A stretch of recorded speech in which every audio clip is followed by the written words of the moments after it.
Welcome to the Ave Podcast with Cal C on South Shore Ave Radio. Welcome to the emergency edition of the Ave Podcast. I'm joined by South Shore Ave family member Julian, a.k.a. Jules Da Commish. And I'm joined, What up? And I'm joined by friend of the podcast and Durham College Basketball Hall of Famer Anthony Batchelor, who was ridiculing another Hall of Famer about the Lakers on the last pod. How you doing today, sir? What's happening? Nothing much, man. Seemed like this last night was quiet, right? It was a very quiet night. Ain't nothing happening, right? That's why we're doing this emergency pod, because ain't nothing happening, right? Yeah. It depends on what time of the night that you're talking about. If it was at 8 and 9, it was quiet. But after midnight, the haunting hours. Yo, what was your thoughts? I mean, we know the reason why we're doing this, but what was your thoughts on this pod? And before you answer, let me just read out the particulars of this mind-blowing blockbuster trade. Probably one of the biggest trades ever in NBA history before we even seen a game out of these two guys. Dallas traded Luka Doncic, Maxi Kleber, and Markieff Morris, another Morris brother, to the Los Angeles Lakers for Anthony Davis, Max Christie, and a 2029 first-round pick. That's part of a 3-team deal where the Jazz also get Jalen Hood-Schifino and 2 second-round picks for this upcoming draft. So most likely they're not going to get Cooper Flag in that deal. With that said, Julie, I'll start with you. What was your thoughts when this trade hit your phone?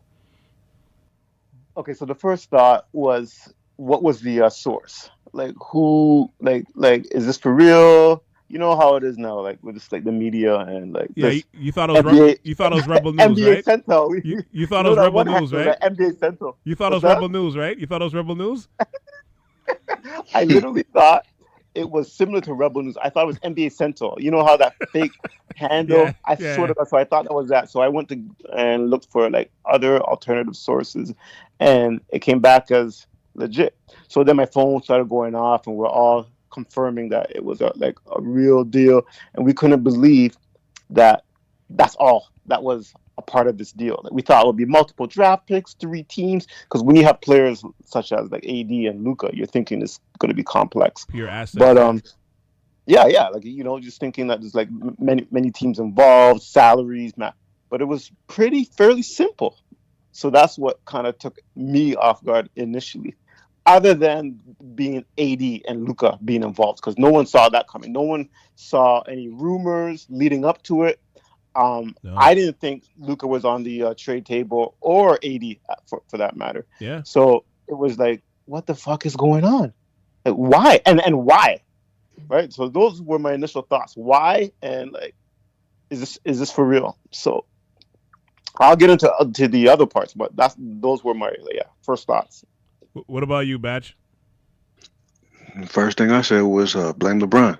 You know, usual narrative of all time.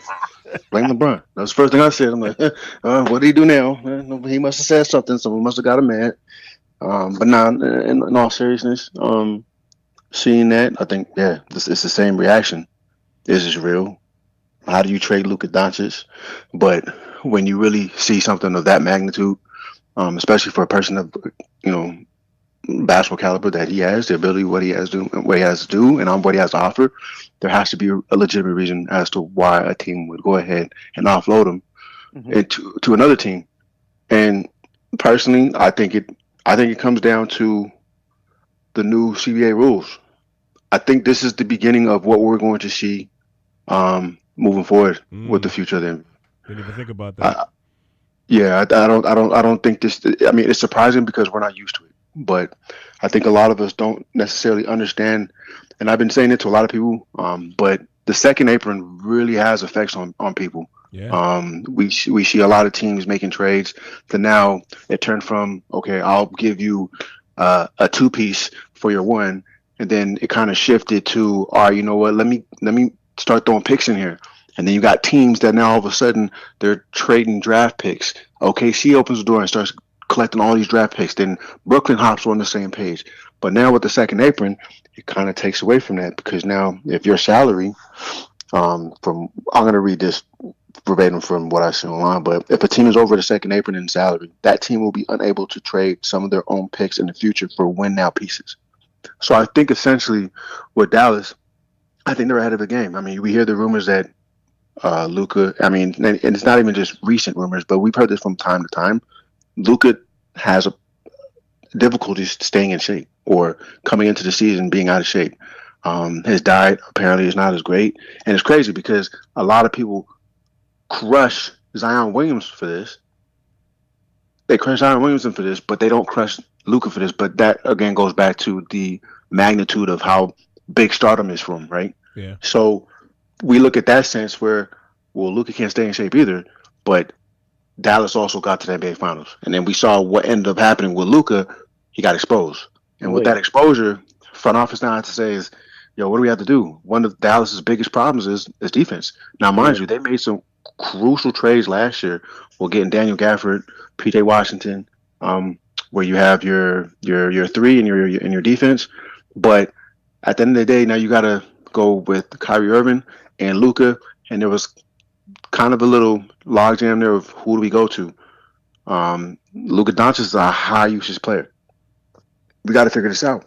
And I think at that point, I think the wheels were turning from after the NBA Finals. I think losing, then they were already thinking about it, and then coming into this season, Luka, I think he's been injured 2 times already, and now he has this most recent injury, and I think that was probably the last straw. And then I've heard someone told me, some random person that I don't even think knows basketball, had told me, was like, yo, I heard Luka's running around, he didn't gain weight, and I'm like, man, where'd you hear that foolishness from? And come to find out, they said that man saying that 270.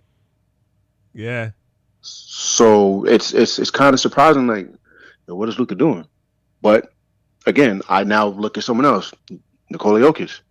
He doesn't look like he's in shape, but that man's in shape. He's in shape. He is right? actually in shape. So I say, do we keep looking at this number that's appearing on the scale, or are we looking at what is actually being put out on the court? Because at the end of the day, all these owners want, again, is they want that money. So that's where I'm at with that.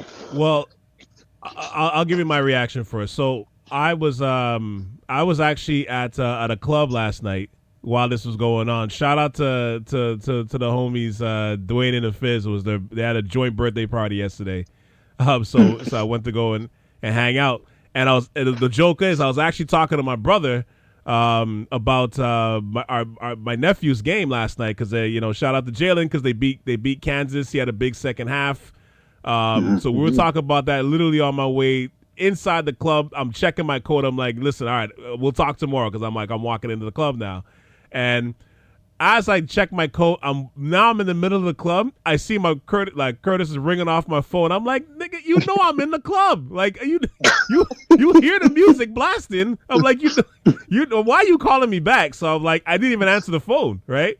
And then about a half hour later, I'm talking with at the party, whatever, and I see one of our boys, the same guy, Fizz.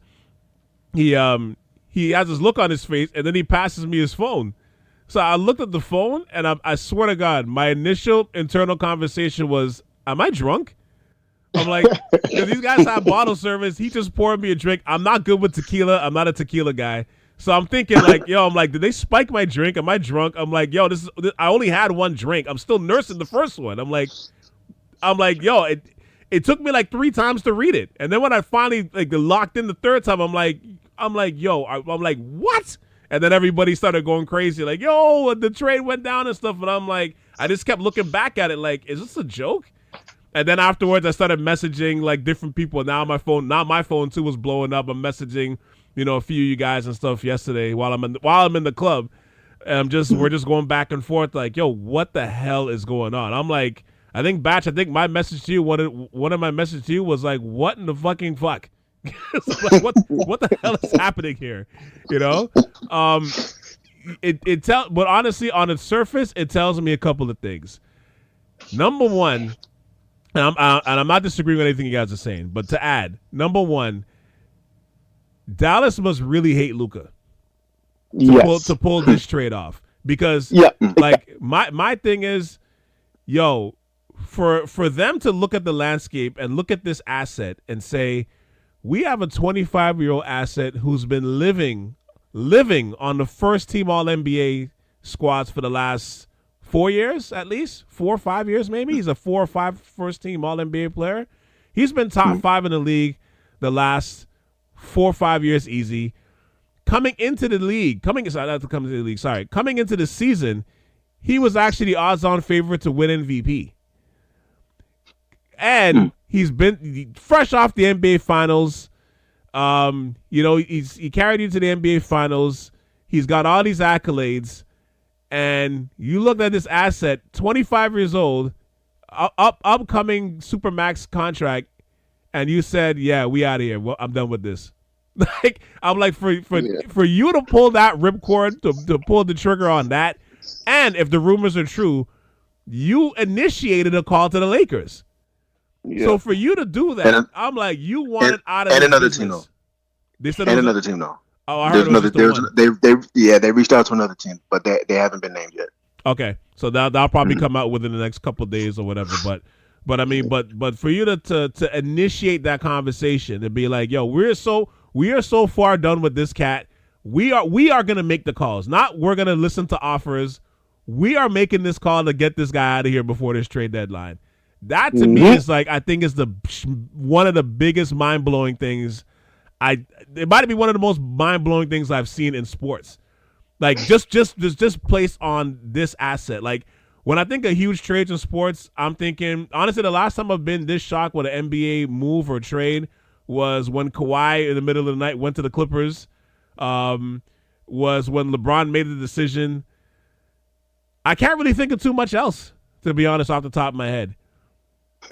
Like I don't want to compare it to Gretzky leaving the Oilers because Gretzky was winning rings and all that stuff, cups and all that. So I'm not even comparing that. But the point is, you rarely see a move like this to this degree.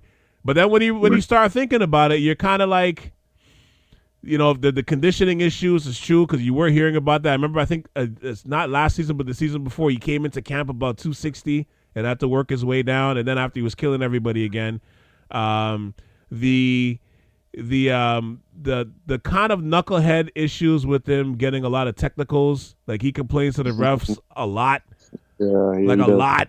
You know what I mean? Like, and to the point where it takes his team out of games at times. You know what I mean? Like, we keep focusing on the number that he's 25 years old, but we have to focus on the number 7. It's the reason why I say 7 is because he's been in the league 7 years now. He's now a vet. It's a young age, but he's now a vet. So there's certain things as a leader that you gotta kind of curtail. With all that said, this is still shocking. But go ahead. So, I don't even want to say it, like, because I was gonna mention something about Joel, like about what he tells me, what happens behind the scenes. Yeah, right? go ahead, spill the tea. Anyhow, the point is, there is a lot of shit that happens behind the scenes with management, because they have meetings all the time about players, right? About their players. And there are certain players that give constant headaches to the man that you don't see on TV. They come in and they're complaining, they're nagging, or they have other issues, like personal life issues happening all the time. Blah. And they have meetings. Could be a wife like haggling, all kind of craziness. Yeah. You don't know. I can tell you stories about wives cheating on this, or or even players trying to get their wife pregnant. They can't get her pregnant, and the wife is, and their home life is a mess. My whole point is that there's so much shit that happens behind the scenes, and it starts to trickle in onto the team and management, and they're constantly complaining. Like the players are constantly causing aggravation for management. Sending players home, don't come to practice. You don't even see any of this stuff. My point in saying all that, there have been times where my brother and like the management said, we're trading this guy. And the player was talented. This player was talented. So it wasn't like, he's like a fringe player and whatnot. And they have traded these players who are, and so when it comes out into the public, they're like, yo, what's going on? Why is this happening?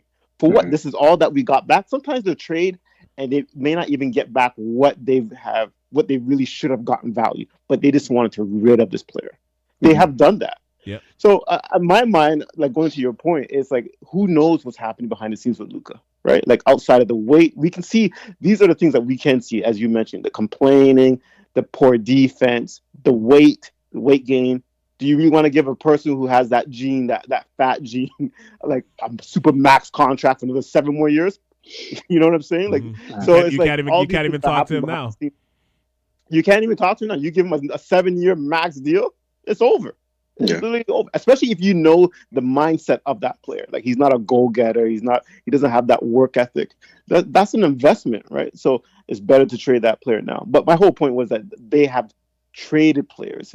For my brother, it's like he has told, we have literally traded these players because there's too much headache. Yeah. Yeah.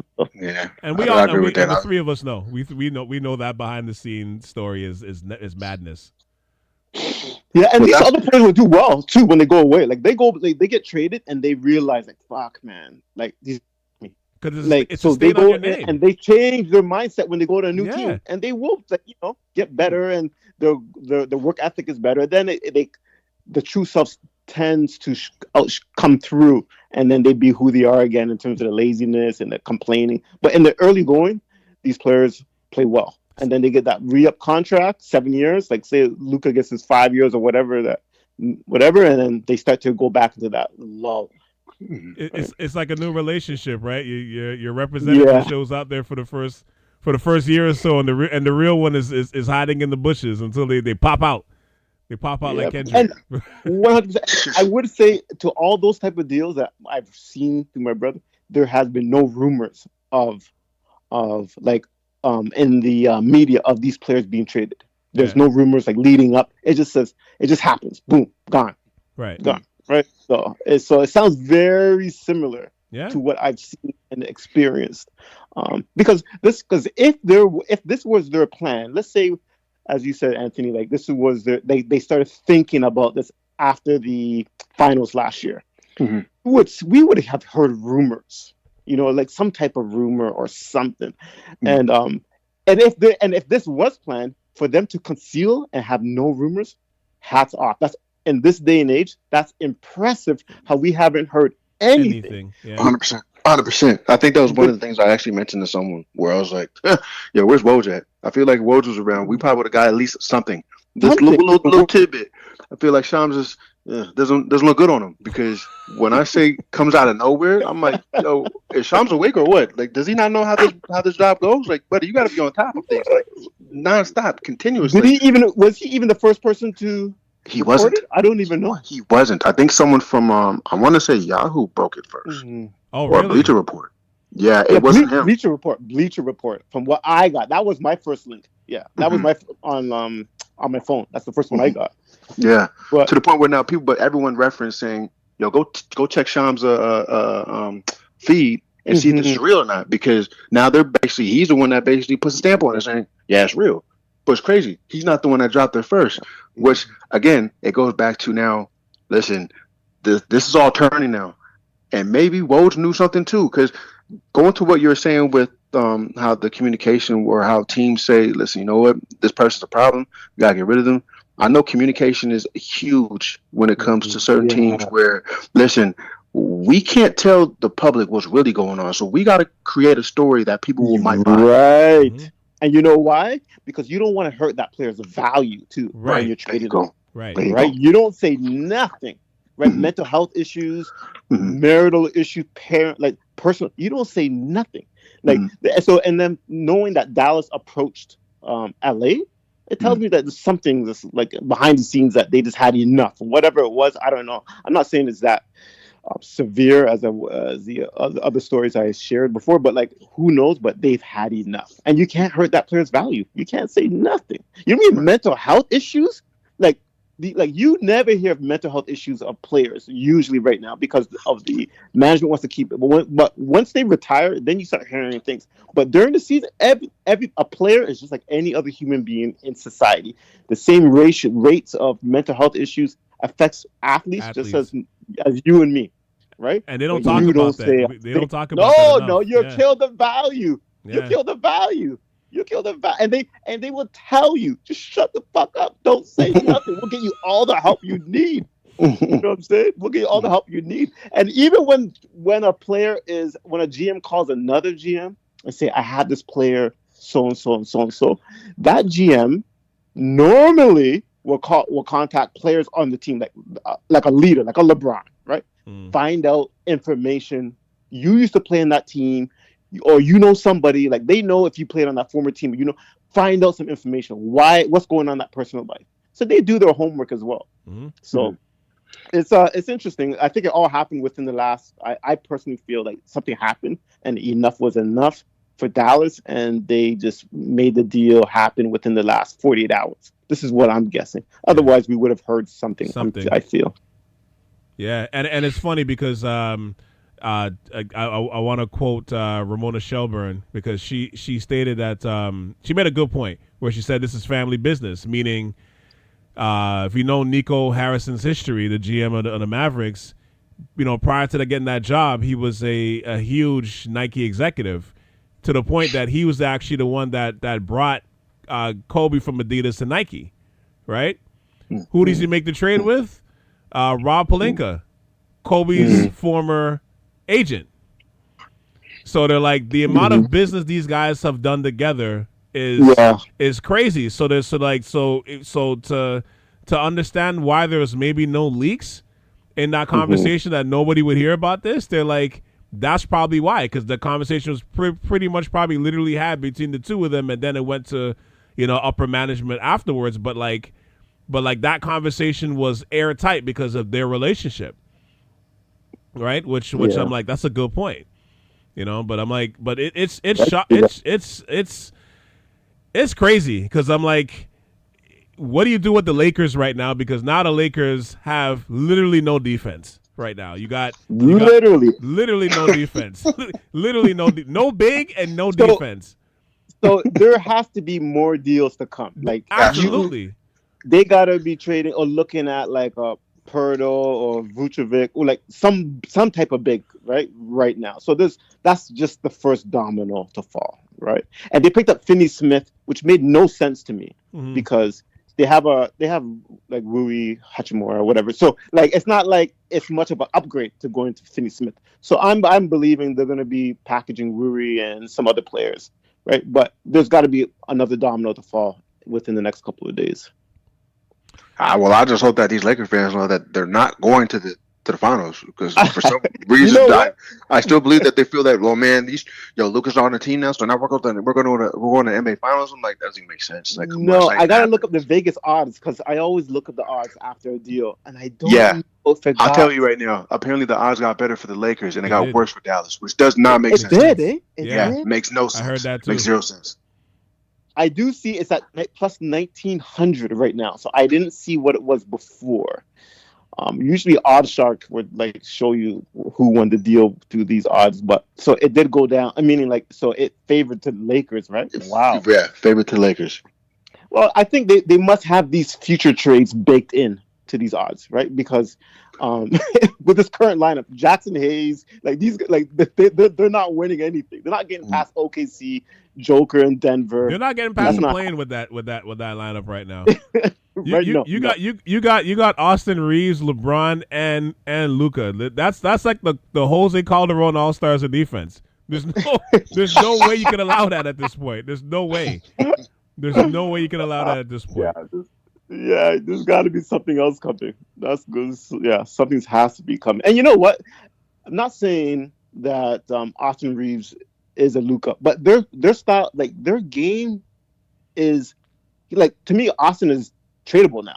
To me, yeah. Like I don't think he has that same impact now that Luka's there. But who knows? He might be traded next. I think he will have to. We also got to remember though. But we also got to remember though, with what Dallas is trying to do, the Lakers are probably trying to do as well. LeBron is not going to be there much longer. No. Right. So what do? They're a major market team. Who do you replace? Do you stick with AD? Do you think AD would have been that face? No, because he's getting old too. Yeah. As to what you guys mentioned before, Luka's still young, and he's a megastar in terms of the basketball world. So you bring him in, and then hopefully you find ways to build it up around Luka. Agreed. Right? Agreed. Yeah, you figure it out. Yeah. Here, Maybe it might be easier to find pieces for Luka as opposed to LeBron, because LeBron, you got to do certain things with LeBron. You got to either be a shooter or you're playing defense to where it makes him look good, even though really he just slips up on defensive assignments a little too much. But I'll leave that one alone. But I mean, at the end of the day, now it's gone back to management. They got to maneuver differently now. It's like, from what I've heard from certain managements, is we think that what we think of now.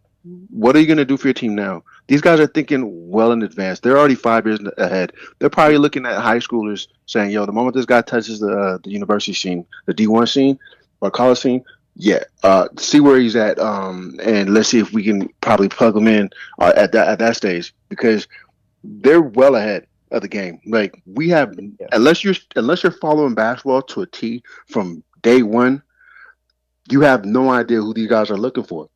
So if you follow a team like the Raptors, like let's use them for example, given that we live out here, these guys already know what they're looking for. One of the biggest problems that we have right now, we don't really have we finally got a stretch four in Scotty Barnes, but we don't have no big that can stretch the floor as well. And then that clogs it up for Scotty Barnes. So I'm telling you, I know for a fact, well, I shouldn't say no for a fact, but I would assume that these guys are probably looking well down the road. Like, everyone's talking about Cooper Flag. I don't think the Raptors even considering that, unless somehow it magically landed in their lap and they said, okay, well, we gotta take this guy, and then we'll just go ahead and reconvene the following year and try to figure that out. But I think Devin Booker said it, or either Devin Booker or Kevin Durant said it. Hey, listen, you're not safe. If they just did that to Luka, at this point now, you might as well just get ready. You might be traded tomorrow. Zion right now is probably like, oh, shit. Pack your bags, man. Get your last meal in Louisiana, because it's gonna be the last time you get that greasy meal. If they had a deal on the table right now, the Pelicans would have had Zion traded long ago. Like, there's no question. But the man's often injured. He reminds me of Luka. I mentioned it, as you mentioned it too. Yeah. His weight. Those who have weight issues or have difficulty managing their weight tend to be injury prone, and they're going to be injury prone for the remainder of their careers if they continue having these issues.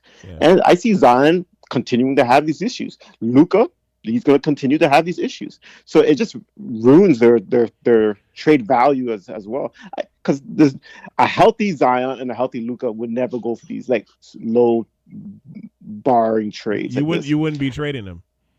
You wouldn't be trading. Yeah. But Zion's a knucklehead off the court, right? He has issues off the court. When I mean issues, I mean like he seems immature. He doesn't seem like a leader. Like when your most highly paid player on your team is immature and not a leader, it doesn't usually equal out to championships. And when you make that statement, because we're not on video, if we were on video, my eyes would be bugged out when you say off the court. So we won't even touch the other stuff. No, we won't even touch Zion off the court. Oh my God! Reading a porn star, flicking. You know what's crazy? Other point before we get to the Davis part of it and wrap up. Like, just quick point. Jordan must be like Michael Jordan must be like pulling out the hairs out of his mustache.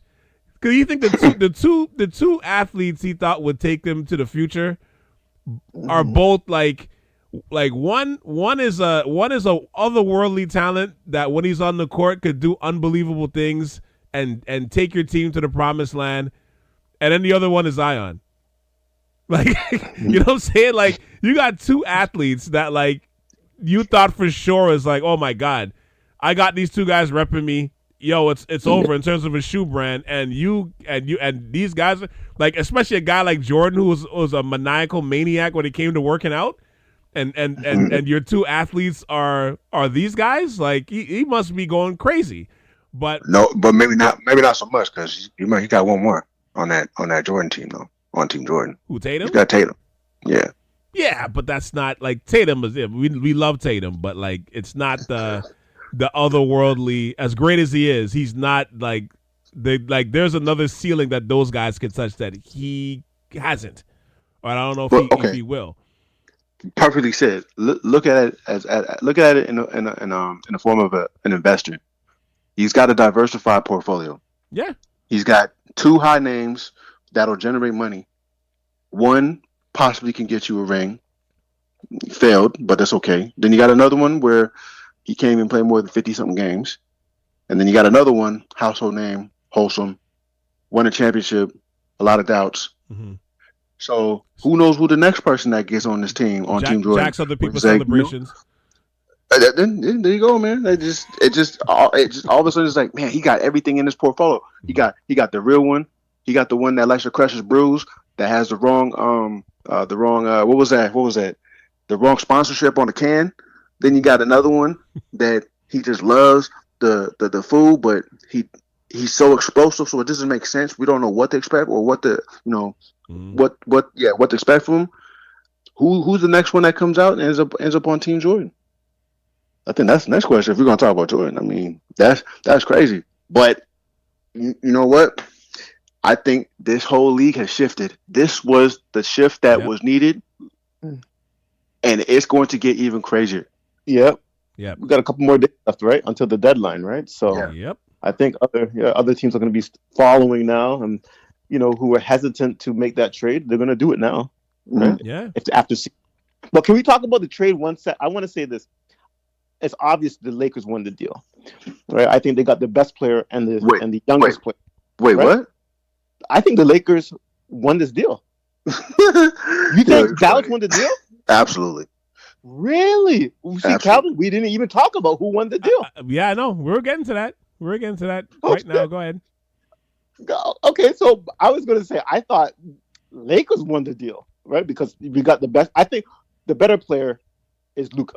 Are we gonna agree to that right now or no? The better player as in currently what as he of can right do now. Individually, yes. Yeah.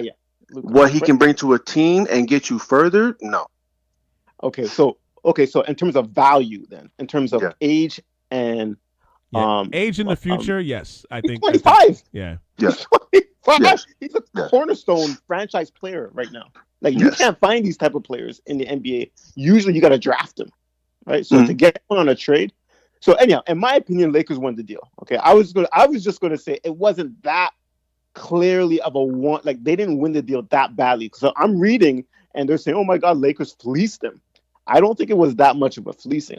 Because I think AD is 32. He's over 30, injury prone, but he right now is. I think you can build. I think he's a player that you can win a championship. In my opinion, yeah. Or in my opinion, if he's healthy, healthy AD, because he's like a playoff player in my eyes, like a defensive player, rebounding, shot blocking, can score, hit it like mid range, outside, like he can do it all. Like I think he is the better playoff player that I would want personally in a playoff game, not a regular season game, than Luka. That's just me, right? That's not to say Luka isn't a playoff player. I just prefer AD. That's how highly I covered AD when he's healthy, and he's healthy. And you need, I think, an AD type player in the Western Conference to go against, say, like an OKC or a Denver. Like, in my opinion. But like, I still think Dallas got AD. They got a first round pick, unprotected, I believe. I know. And hey, let's not sleep on Max Christie though. Yeah, and I was gonna say, I like Christie. I really like Christie. So, like, they didn't get multiple first-round picks involving a player like Luka, but they still got one, and they still got AD and Christie. So, I thought, to me personally, I just wanted to say, I thought Lakers won the deal, but it wasn't that bad of a lopsided deal. That's all. I think the most important thing about this trade, and this is why I say that Dallas ends up winning, is because they end up giving AD what he wanted. He no longer has to play the 5. Yeah. He gets to play the 4.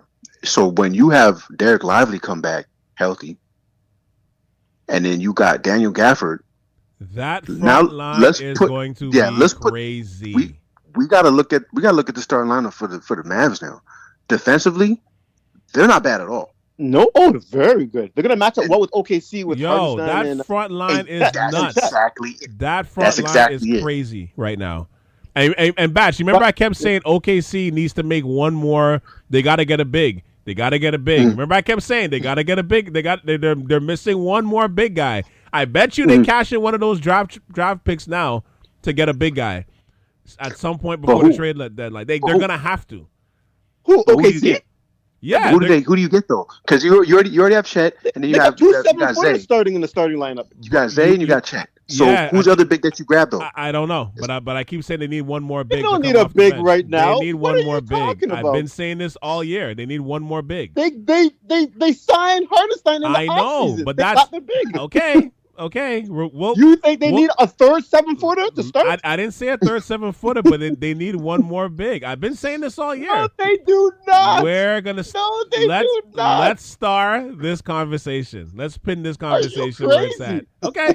They must be the biggest team. Chet's not playing now. You know that. So when he's of course playing, I know that. He's going to be the 4.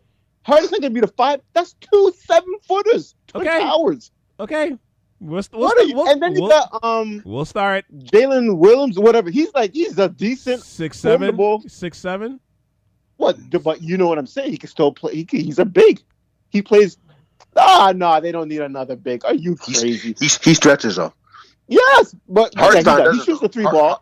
My point is that they have a listen. I think OKC's the favorite, but I keep saying I'm like I don't know if you can depend on Chet on a 2-1 playoff term with that body. I have to see it first. So like I said, we'll pin the conversation. We'll start. We'll come back to it. Going back to your point, Anthony, like. Yes, they have the better team now. Like when I say who won the trade, I meant like going forward, like in the next 3 to 5 years. Like that. I still feel it's Dallas because I tell you right now, yeah. And this 37. No, so nope. That's the thing. I don't think they'll keep AD that long. I think they now use him as a trade piece. He's not going to stop here. Like, listen, you come here, you give us what we need. At that point, your value is going to go up even higher because LA is not utilizing his value because LeBron is taking most of that. So. You're going to see a new AD coming in Dallas. Once he goes ahead and he goes off and you have him showing the defensive and offensive side with Kyrie, who's basically going to set him up every single time, that next year or 2, hear his names through the trade trade talks again, and you're going to have another set of people coming through, but they're going to be the younger assets. I'm telling you. I feel that this is not a one stop. This is not a one stop. I can see that, but as he gets older, your value gets lesser, though. Does it really though? Because there's always a hungry team that does says, it really? This guy. Because listen, again, I said this from before. There's some owners out there that have no idea what they're doing. I agree. They're picking and grabbing. It's like, oh, it's AD. Oh man, he went off. He dropped 30 and 20. Hey man, sign him to a deal. And then Dallas was like, yeah, that's all we needed. You just need one team to go ahead and bite for it. Give us your pick. Yeah, but like 80's injury prone, 35, 36. That like you're right, it's a possibility, but that possibility is low, is what I'm saying. Okay, so let me ask you a question. If Joel Embiid played a whole season, no missed games, you're telling me that there's no owner out there that would say, "Oh my gosh, he's good now." Yeah, and Philly says, and Philly dangles the carrot and says, "Yeah, we're going to trade him." There's no one out there say, "Listen, all right, we'll give you." No, I'm sure there will be somebody that would trade for him, but at what cost is what I'm arguing about. You're not going to get the cost as if he wasn't injured prior the season before. I think there would be. I think there'll be one goof out there that does it. A good example is like Ingram, like Brandon Ingram. He's on the trade block right now, and they are having difficulty of trading him because of his. He's not really of a knucklehead, but he's not like a leader, but he's injury prone. Once you have that label on you, it's hard to trade. Bit of a malcontent as well. Like that's But he also has an expiring contract. Good point. Pardon me? He also has an expiring contract though. So I'm not going to trade for a guy that's basically going to say, "Well, see you later." I didn't know that. I didn't know it was expiring. I thought he had one more year left. Okay, that's hard. I thought it was this year and maybe a player option. So if essentially if you trade him to the Charlotte Hornets, the Charlotte gives off great value or gives out some value that would have helped Charlotte at the end of the day, and then Brandon Ingram now plays for you, and he's like, "Yeah, I'm going to decline my player option 1 because I can get more money anyways." Because at the end of the day, I know there's some team out there that knows that my value is higher than what I'm getting paid now, but this new salary cap, But at the same time, it's I'm gone. See you guys later. Yeah, if it's an expiring contract, I can see it being a lot harder to be traded for sure. Mm-hmm. Okay, that makes total sense, right? Because you're basically a rental if that's the case. I didn't know he had an expiring contract. I thought he had 2, but anyhow, yeah. So it's just that it's harder to be traded when you're a player that's known for injuries, like an Embiid. Like it's gonna be hard for Philly to trade Embiid right now. There's no question. Here's the last thing I want to bring up before I. And by the way, the odds to your point is dropping for the Mavericks. It went their odds for winning the title went down from 900 to win the West to 1,600, and from 2,500 to win the NBA Finals to 3,300 plus 3,300. Oh, so it got worse. So yeah. Oh wow. And then the Lakers before the trade were 3,300 plus 3,300 to win the Finals and 2,500 to win the conference. They've now shifted from 1,600 to win the Finals and 850 to prevail in the West. Only behind 1,600 is dropping. Only behind the Thunder and the Nuggets. Nah, see this is the foolishness I'm talking about. Man, Vegas knows something. What the hell do they know? Yo, someone's spilling the beans, and they're not unlocking it, but they know something. There's another trade. So that's what I said. It's baked into those odds that another trade is another domino is about to fall. Like so, it has to be because it can't be with this current lineup of Jackson Hayes and Finney Smith or whatever. No way. It makes me laugh. It kills me because the first name you always say is Jackson Hayes. Like, yo, Jackson Hayes? Like, he's the starting 5 right now. He's the starting 5. I know, but you keep messing his name. Like, I'm like, no, you shit on Jackson Hayes. I had this guy ruin my flicking prop play last night. Absolutely fuck all. Oh no. Oh, you want to know a ruined prop bet? Let's talk about AD after he goes off against Charlotte. And the crazy thing is, I told myself, don't pick this guy because he just went off the night before, and I got a weird feeling this guy's gonna get injured the next game. And then lo and behold, they didn't have to say it. They didn't even have to say nothing. First quarter, we have an update. I'm like, oh my gosh, is AD on the court right now? Not even on the court. AD questionable return. I'm like, yeah, my ticket's done. I tossed my iPad. I'm like, yeah, this night's over. There's not a worse feeling in the world to put some money on a player and the man's hurt. In basketball too. Football, I can be like, yo, fuck, it's football, right? This is the risk you play. You do when you make a wager on a football player. But basketball, when the fucking guy goes down in the first quarter before it, listen to me carefully. Listen to me carefully. My 5-leg parlay got blown up. I had everything right. I think it was about to probably like a few $100s I would have won anyway. But it blew up because the one guy that messed it up for me was LaMelo Ball.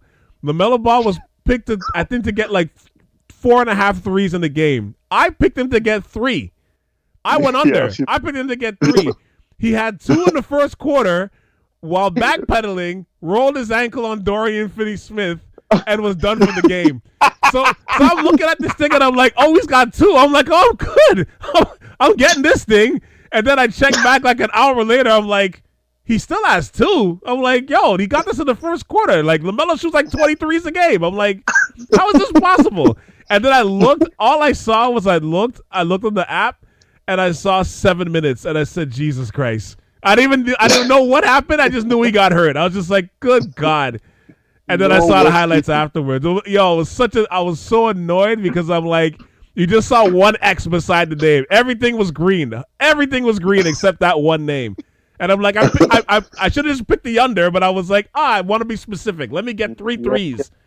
Yeah, which is doable for LaMelo. Very doable. Of course. Like, he had 2 in the first 6 minutes. That's why players like AD, LaMelo, those injury-prone players, they actually have a risk of getting hurt, like a football game. Like, so you got to take that into. Like, I don't play AD as much. Like, I don't really play unless I know it's a prop that he's gonna smash. But you know what? You're right because he's gonna get hurt. Yeah. You're right, but there's those one nights where you're like, man, come on, man. This guy, he been on a good run lately. Let me play this guy, and then every time you pick him, for me at least, some stupid happens, and it's crazy because even with Cal, I traded Jokic. I shook it up because we can't keep Jokic more than 3. We can't keep a player more than 3 years. So I was like, let me trade Jokic, get something at least. I was like, I rolled the dice for AD. Mind you, You won the This title. is because You won the title that yeah, year. but that's because LeBron was hurt that year. So it was like, yo, he has no choice but to go off. So I'll roll the dice this year and see what happens. And now I got this guy and he's off and on. I'm like, man, I'm thinking about trading this guy again because this is crazy. He's always getting hurt. What is he doing? Oh, Yeah. and sorry, not to cut it, but Brandon Ingram is going to be a free agent at the end of the season. At the end of the season. Yeah. Okay, you're right. Okay. Yeah, he's a free agent. Okay. So last point before we wrap this up. By the Lakers making this move, are they signaling? Are they sending the smoke signals that they are quote unquote out of the clutch LeBron business? It's soon. I think he's been out there. I think the moment that LeBron has no trade clause, he don't got the juice to begin with. So really, yeah, because he's got a player option. I think next season. Yeah, that's the only thing. He got the player option, but does the Lakers say, yeah, well, he cancels his $52 million and says, "Oh, give me 60"? I don't know about that. That wouldn't happen. The reason why I say that too is because, and this is the one thing I was saying. Again, you got to do whatever you can to get a guy like LeBron James, especially for the Lakers, and were in kind of purgatory before you got him, before he came over there in 2018. And you get everything that they did in terms of the moves and trying to appease their superstar and showing that as a franchise, a Lakers franchise, you're a team that that treats their stars special and whatever, right? Like you want to make sure you still have that on your name. That's part of your brand. At the same time, though, they did give him a lot of power in that organization to the point where I'm kind of like, you guys are the Lakers. This is like the Yankees. You know what I'm saying? This is like Real Madrid. This is like the Celtics. You know what I'm saying? Like you're one of those storied flagship franchises where this isn't like the Cavaliers or another team. Any other team, I would get it. But there's some teams where it's like, no, we are such and such. You could be whoever. We're still gonna be when you're long and gone from playing. We're still gonna be the Yankees. You know what I'm saying? We're still going to be the Canadians or whatever. We're still going to be that flagship team. You know what I mean? So some of the moves that the Lakers have done in the last few years, I've kind of been like, wow, I'm surprised a team like this is giving up their power to this degree. So them making this trade, I'm not saying it wasn't, whether it was LeBron approved or not, it signals that this is our star.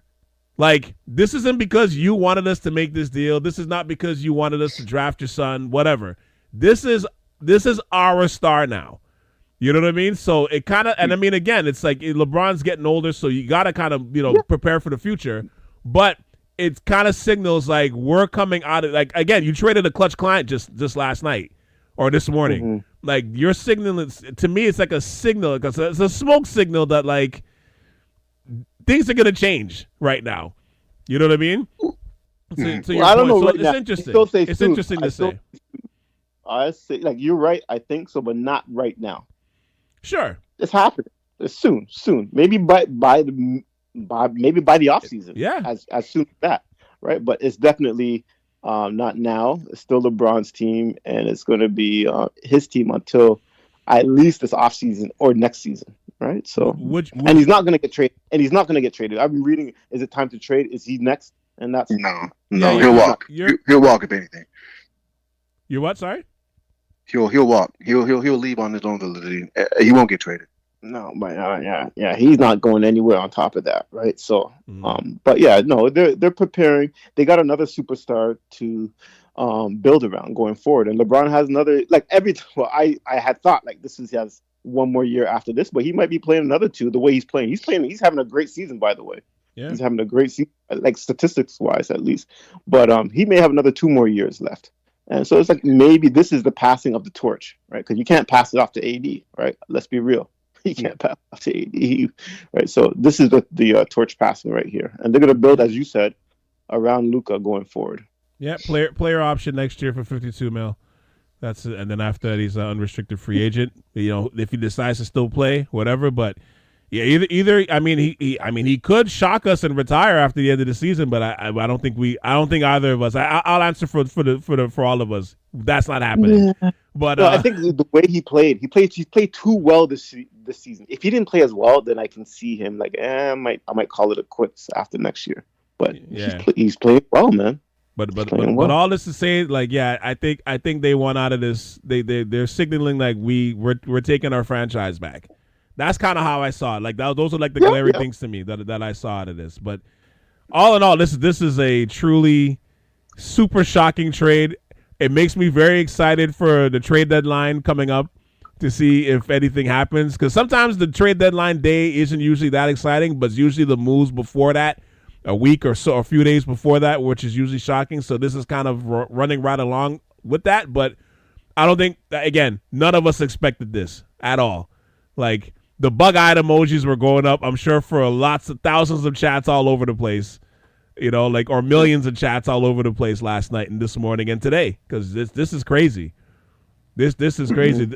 And honestly, you can see Luka. Can you see Luka and LeBron playing together, being that these guys both need the ball in their hands to the degree that they do? I don't see it. Well, Kyrie did it. Yeah, but Kyrie moves without the ball. No. But hold on. Yeah, that's it right there. Kyrie moves without the ball. Like none of these guys do. So that's why I'm kind of like, this is going to be interesting to see how this works. Like if they don't trade LeBron by Thursday, which I don't think is going to happen, but if they don't trade him by Thursday, this is going to be interesting to see how this works together. I know Vegas has it down like, oh, we got it, but I'm like, I want to see what moves are being made outside of this. If they got to get something. I mean, they got to get a big. They got to get somebody. 100. But you know what? You know what this also does though, because I'm not one to say, "Oh man, I can't wait to watch the Lakers game." I am right now though. Yeah. The interest is back. Yeah, because now I'm curious. I'm like, well, how's this gonna work? This doesn't make sense. Yeah, and that's why Silver never slept last night. The man was probably in his own chat groups.